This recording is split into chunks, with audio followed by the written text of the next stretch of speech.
সব সময় আল্লাহর কাছে এই দোয়াটা যেন আমরা করি, আল্লাহ কিয়ামতের দিন তুমি আমার হিসাব নিও না, আল্লাহ তুমি আমার বিচার বসিও না, আল্লাহ তুমি দয়া করে আমারে মাফ করে দিও। আল্লাহ যার বিচার করবেন ও জাহান্নামে যাবে, আর যার বিচার করবেন না সে জান্নাতে যাবে। আল্লাহ যদি বিচার করে আর পাই টু পাই হিসাব নেয়, নামাজ পড়লি না কেন, রোজা রাখলি না কেন, মিথ্যা বললি কেন, খাদ্যে ভেজাল দিলি কেন, মাছে ফরমালিন দিলি কেন, যৌতুক খাইলি কেন, ঘুষ খাইলি কেন, উল্টাপাল্টা করলি কেন, জিনা করলি কেন, একটার পর একটা প্রশ্ন বানে যদি সেই ভয়ঙ্কর দিনে আল্লাহ আমাদেরকে জর্জরিত করে, আমাদের কোনো উত্তর আছে? সেদিন আমাদের বাঁচার কোনো উপায় আছে?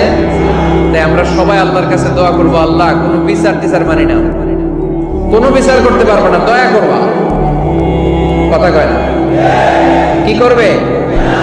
এবার আওয়াজ করে বলেন, বিচার চান না দয়া চান?